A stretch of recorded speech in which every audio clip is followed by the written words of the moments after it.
We're just going to head up the slope here. Important point about Showdown Town is that when you first start the game, like Mark says, we don't want to overwhelm the player from any aspect. You're restricted just to the central square initially. The reason that is because the shopping cart that you're given here has very limited abilities, and it doesn't have the high grip tyres at the start, so you couldn't have got up that steep slope. As you beat Grunty in the boss battles throughout the game, you have what we call key component upgrades to the cart, and you can see some of the extra components on this cart here. And that allows you access to further parts of town, and allows you to essentially progress through the game. So this character here, just briefly mention him, his name is Log, otherwise known as the Lord of Games, and he boldly claims to have created every video game known to man. And he's seen Grunty and Banjo squabbling in the previous games, and he wants to kind of sort out their differences once and for all. So what he's done is he's basically created some artificial game worlds, and they're inside what we call game globes here, this kind of glass sphere. And so what we need to do is we need to take this across Showdown Town to what we call the game globe plinth. What will happen then is doors will open to this game world, and we can enter the world in order to compete in these challenges and win jiggies. And the more jiggies we win, the more doors will open around town, and that's essentially how progression is controlled. So now that I've got it in my cart, I'm just going to head back down the slope into the square.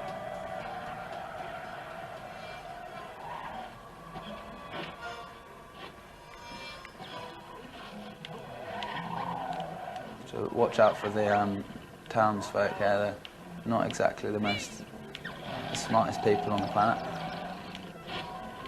Okay, so one of the other component upgrades I've had to the cart are the floats on the side, which allow it to be able to cross water. It's only a sort of primitive boat, but it's good enough to get around town, and again, it does allow access to new areas of the town.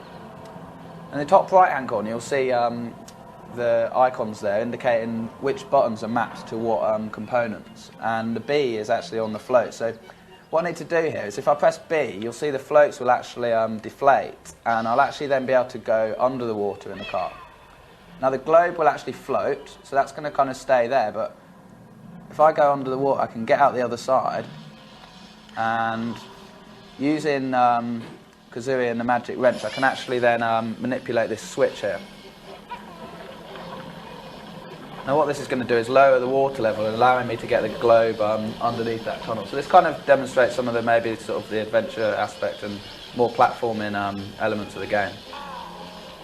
So the level that we're looking at here this is quite advanced, it's quite a distance into the game. It's one of the later levels that we're showing here for the first time actually. So it's a little more involved than... Yeah, the location of the plinths kind of vary throughout the game. So like the first one that you'll get given is very simple and very easy to do, and then like Mark says, as you progress through it does get a little bit more tricky to actually figure out exactly where you've got to take this globe.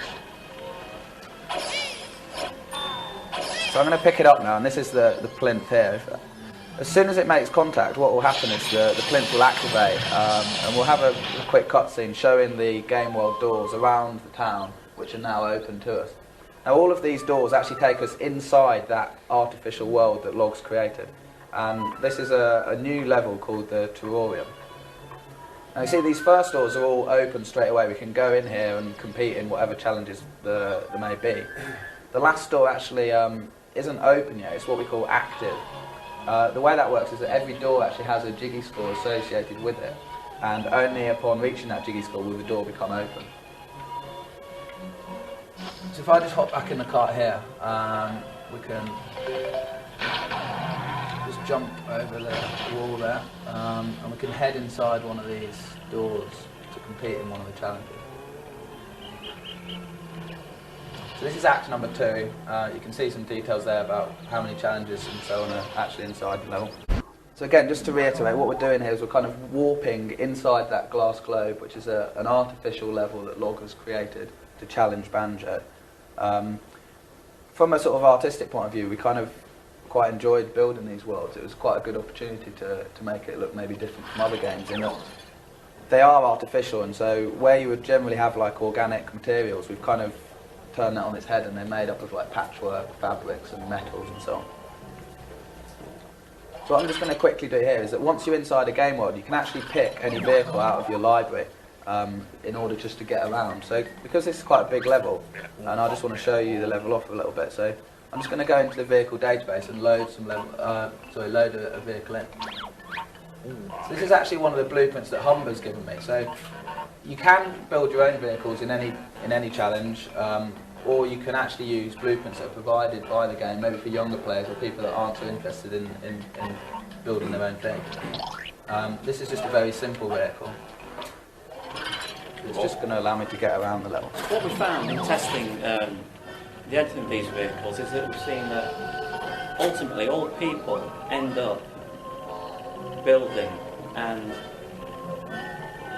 it's the variation is at the stage that they do it at. The first stage is that you can just simply use the vehicles that you've been given, as Neil's doing here. The full stage is you can build things, absolutely anything from scratch, and that gives the people an enormous amount of possibilities. You can see then online how other people have approached the same task on the leaderboards by using a completely different way. Now the intermediate stage though is to then start modifying vehicles that you've been given, and that's the one that people generally start at. So Neil could take this vehicle here, start adding extra capabilities to it that will give him a different way of approaching the same challenge. And that's what we found provides the longevity of the game, in that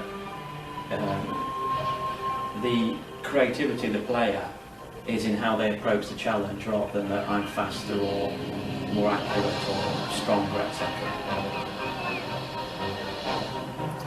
So on the game worlds, we basically have familiar characters that actually host the challenges, and you can see on the map the jiggies around the level indicate where they are.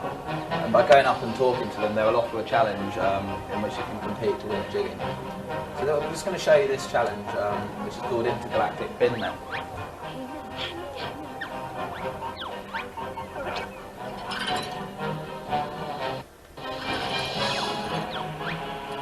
Basically, the challenge is quite simple. There's some space junk that's been left on the level, and Humber's asking us to kind of get rid of it for her because it's polluting the level. So there's actually a hatch that we can use to dispose of it, and we simply need to transport this junk into the hatch. Again, like Mark said, what we're trying to do is give the player a very simple challenge, but open up how you do that completely to the player, so everyone would really go about it in a different manner.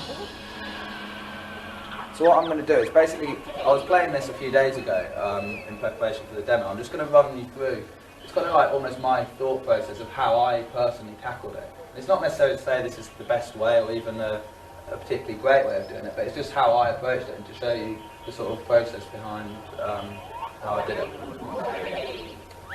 So the first method that I used was, I basically built this great big kind of bulldozer type thing and thought, well, it's kind of big and heavy and powerful, and I'll just try and push this junk into the hatch.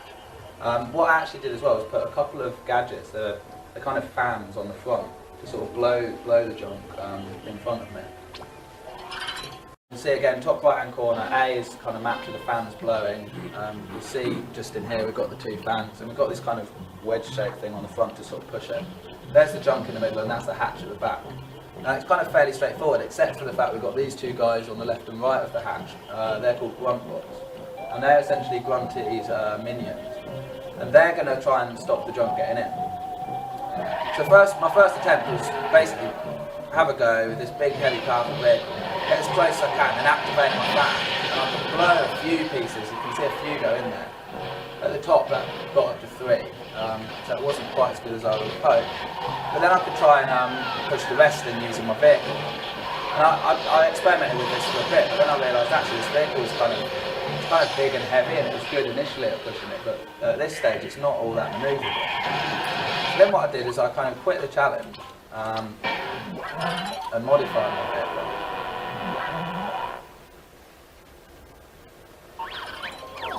So what I can do is I can choose a blueprint, and if I go create vehicle, it will take me straight into the editor where I can actually modify the vehicle that I've got.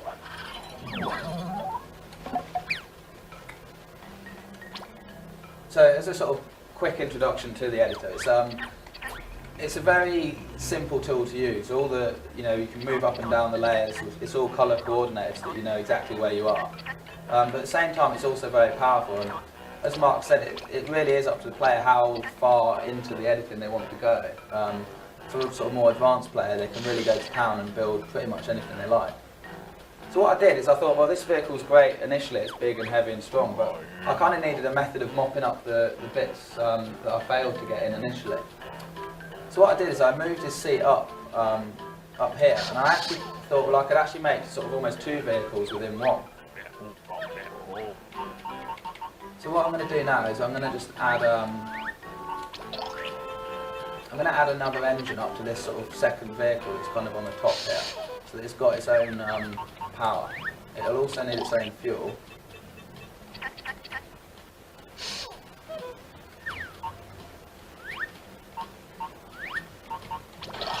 And then I put a folding propeller on the top. Now what this enables it to do is it'll actually enable this part of the vehicle to fly, but only when I actually activate the propeller. So having done that, I went ahead and put what we call a sticky ball on the back.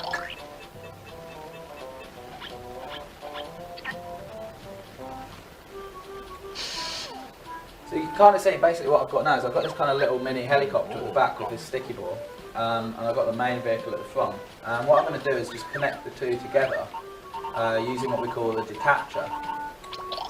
A detacher is a really cool gadget because it enables you to actually detach one part of the vehicle from the rest mid-challenge. So I can actually, as you can probably guess, I can use the vehicle as intended initially, then I can detach my little helicopter and go around kind of mopping up the other bits with this ball. And I thought that might be a reasonable solution. So now that that vehicle's done, I can exit the garage and have a go with this one.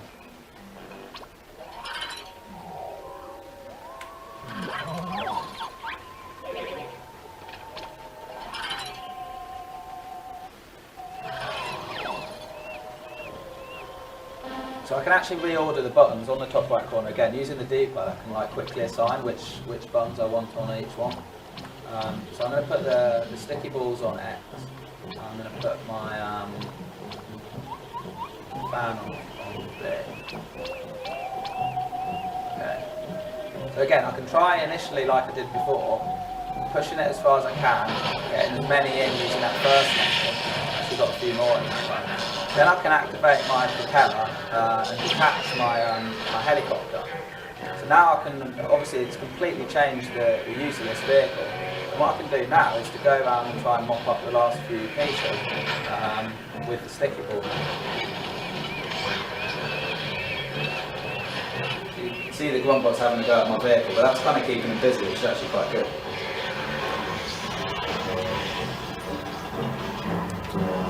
So something like this gadget, this sticky ball, this is quite advanced into the game where Neil is here. But getting that later in the game will then allow you to come back and start to replay some of the early challenges if you wanted to, with a completely different mechanism. What we found by that is that often the best way of approaching the challenge is not the obvious way. And a lot of the times it's people just thinking out of the box. A lot of times it's children going, well, why can't I build that? Couldn't I build that? Let's try this method. And that's provided a lot of different routes and a lot of different mechanisms of completing the challenge in the best way.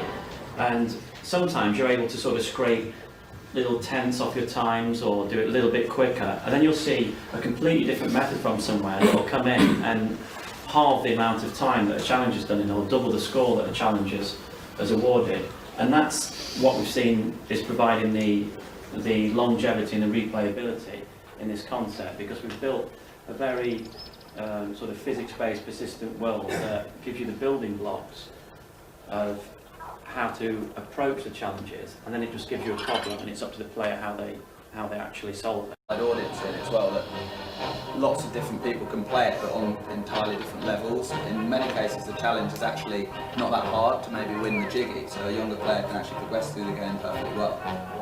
But as Mark said, if you want to go to the other end, if you're a hardcore player, you can really go to town competing on the leaderboards against other players to see who can get like the best times or the best score. So anyway, I managed to kind of finish that challenge. I actually, it was okay. I didn't actually be able to win the jiggy using that vehicle, but it was at least better than the first episode. So what I did next was actually go back in, and I thought, well, the main problem really with the challenge is those two robots. They're kind of getting in my way, and they were causing me a lot of problems. So I thought, well, maybe I'll just add some weapons on and try and get rid of those at the beginning. So what I did here was actually added what we call the torpedo on.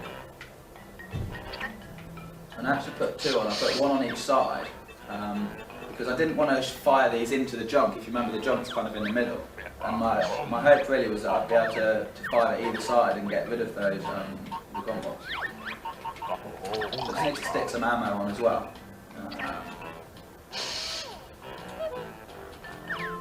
And then I had another go again. So now I can just exit the garage.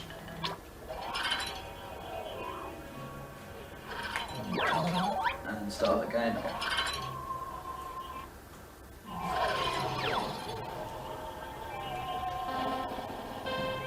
So again, I'm just going to assign the torpedo to the X button. I'm just going to fire a couple either side of the jump there. And now they're out of the way, I can actually just wade straight in and push the whole lot in. And that should be all 12.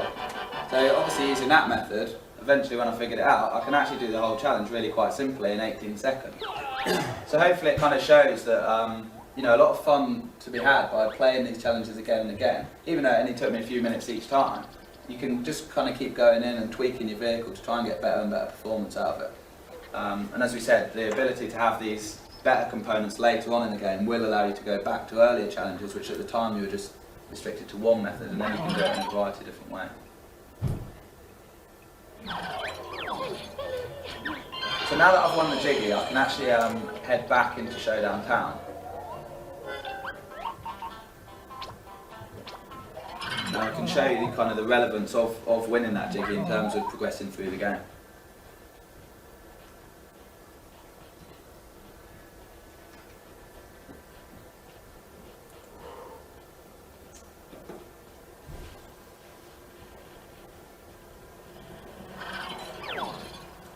Okay, so in a slight change from the old Banjo games, instead of just actually winning the Jiggy, you have to do what we now call vend the Jiggy.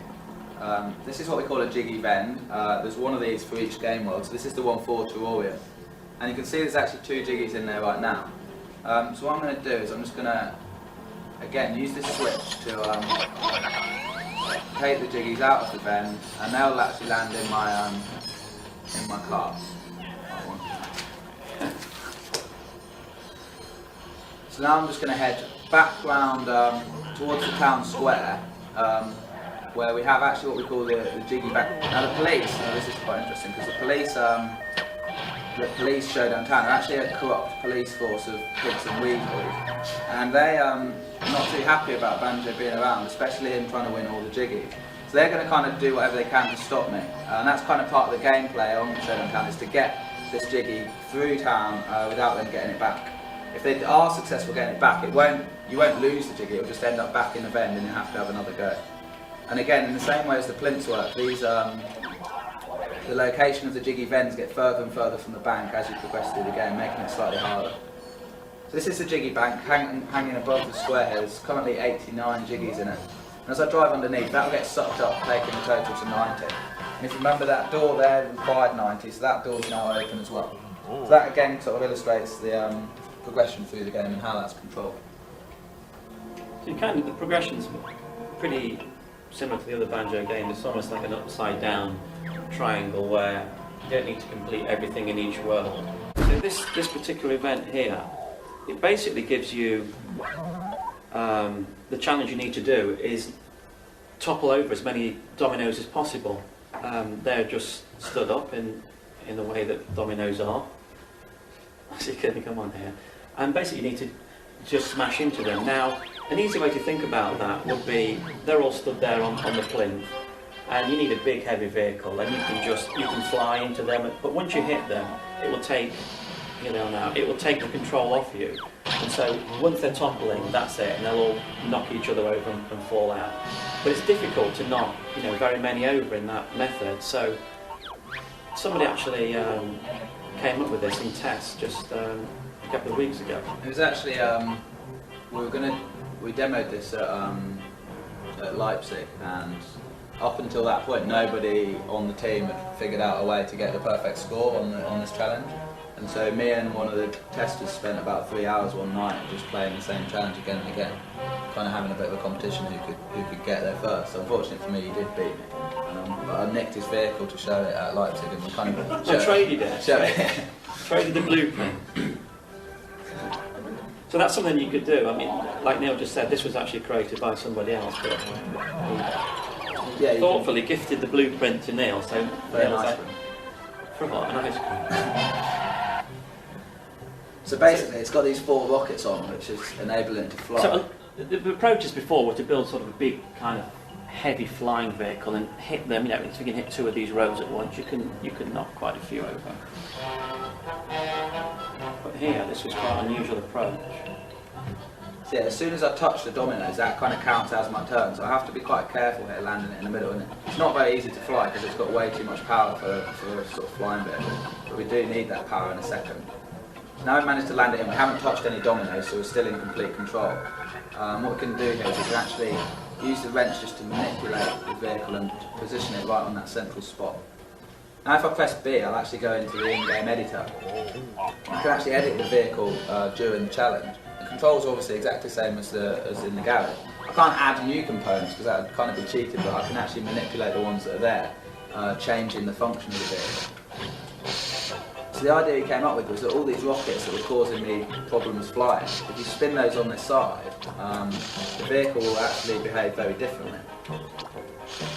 And instead of flying, it's now going to spin round.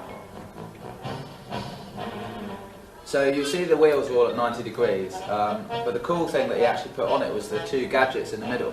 And they're the soccer blower, which are like these large fans. So the concept behind it was that if he could land it in the middle, get this thing to spin around and then blow it with a fan, it would kind of give enough force to sort of blow the dominoes out from the inside out. So as I get in there, again, top right corner, A is on the blower. If I accelerate around, it's now going to spin instead of fly, and if I press A, it's going to blow them over from the inside out. So I didn't quite get all of them, but it is actually possible with the vehicle to get them all down. So that's an example of a challenge where people can play at their own pace. It's not always about being the fastest or the strongest, and you're able to think there in your own time, because the objective there is as soon as you touch the first domino, that will be kind of your turn. And Neil's able to fly to the middle there, modify what he brought to do the challenge with, and then, well, almost knock them all out. That's what's cool about the leaderboards, is that you'll be able to go online and see the vehicles that the best players in the world have used. And in our mind, that's kind of quite important, but it's different to other games. I mean, if I was playing a racing game, for example, and I saw the best player in the world do his fastest lap, that's probably not going to help me too much because I'm simply not good enough at the game to do that. Whereas the kind of the skill in our game is the creativity and the building of the vehicle. So maybe if I saw the vehicle that he'd used, like that one, actually doing the challenge, it's not that hard, it's just the thinking of it behind it. And so hopefully, we're really excited to see what people are going to do with the editor, because we're sure that within a week there's going to be people that have come up with way cooler things than we were able to, So that's pretty exciting for us. There's a test track area as well where you can test your vehicle before you actually perform the challenge if you want to. But what we've found with that as well is that a lot of people, it's kind of a sandboxy gameplay. The game's quite sandboxy gameplay inherently, but with the test track, people have found that it's just a lot of fun to be able to go into this test track now, to go into here and just to build a crazy vehicle and use it in here. For instance, when we opened this up for testing, I was saying a couple of months back, we'd had people build battleships and put them in that water there. People build the Godzilla character that guy in testing built. And all sorts of different, crazy things have come out from just allowing people the freedom to position blocks together and rockets, etc. as they want to.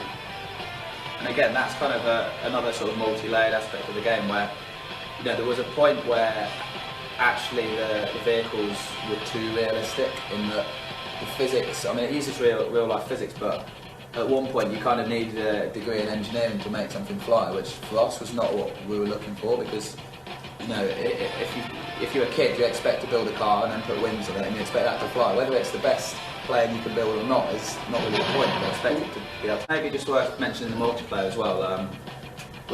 We've put quite a lot of effort really into the multiplayer. It's almost been like a separate team. We've had our own designer and several programmers working exclusively on it. We've got 28 different games. All of them can be played either independently or as teams, and either socially or ranked using true skill. We've got all sorts of different things from sumo matches. We've got a sort of spoof of King of the Hill. Lots of different sports, basketball, football, all that sort of thing. And that's really great fun actually over live. Again, the ability to be able to play using your own creations really opens that up online. We've had people build really cool things for like the football games and stuff, and it's really great fun. Yeah, this is actually the active lobby as well. So you can, while you're waiting for the game, you can mess around in here and make last-minute sort of tweaks to your vehicle, which is pretty neat. The other thing you can do in here actually is, if you're in here with another player or multiplayer, you can actually go up to their vehicle, and if you press B, Kazooie will come out of the backpack with a camera and take a photo of their vehicle, and that will then save that vehicle onto your kit as a blueprint for you to use. It's possible to lock your vehicles if you don't want people to steal them, but the whole nature of the game that it's built of components would mean that you have a good idea. As well, if they jumped out, you can jump in that vehicle. Yeah, you can, yeah. So that's a good way of actually experience what someone else has built. If they want you to, they can jump out and you can jump in. You can sort of carjack them in the lobby. And that's pretty cool. Again, if you're playing like a team match, you might, kind of like you would on other games, I guess, but you might choose to have a good team, and I might have something light and quick, and someone else might have a heavy vehicle or whatever.